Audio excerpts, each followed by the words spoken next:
রাঙ্গামাটি থেকে কাপ্তায় আসার পথে একটা বড় ধরনের একটা দুর্ঘটনা ঘটল।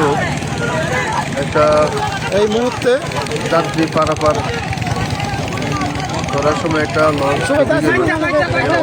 মহিলা বাইকটা ছিল। যাই হোক, তাদের জন্য সবাই দোয়া করবেন যারা সুস্থ আছেন। উদ্ধারকারী বোট চলে আসছে এখন। দ্রুত সুস্থ করে দেয় এবং যারা যদি এখানে মৃত্যুবরণ করেন আল্লাহ পাক তাদেরকে বেশি উচিত করুন।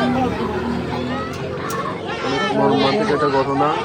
অবশ্যই ভিডিওটি কেউ স্কিপ করবেন না, সবাই ভিডিওটি লাইক কমেন্ট পাশে থাকবেন ইনশাল্লাহ।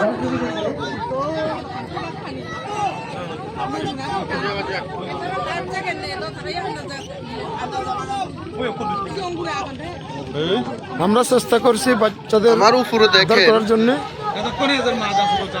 বিএনপি যে গতকাল অনুষ্ঠান করেছেন ওইখানে অনেক যে বোটে ছিল ওই বোট ড্রাইভার অনভিজ্ঞ ছিল অনেক এবং পর্যটক যারা খারাপ দেখা গেছে। এখন বিএনপির পক্ষ থেকে এটা পরিষ্কার এক সাইডে ছিল এবং অনেকে অনেক ধরনের প্যাসেঞ্জার ছিল, মন্তব্য তারা করছেন। সবাই ছাদের উপরে ছিল।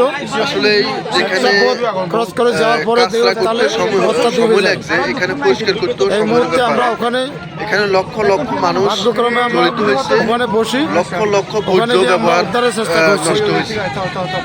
তো অবশ্যই আপনারা যাই হোক, দেখতেছেন বর্তমানে ওই বোটটা এখন বিএনপি চলে আসছে। পরিষ্কার পরিচ্ছন্নতা নামছে।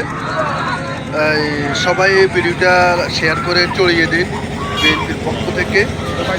অবশ্যই সবাই ভিডিওটা আমাদের এই যে ছড়িয়ে দিন। রাষ্ট্রের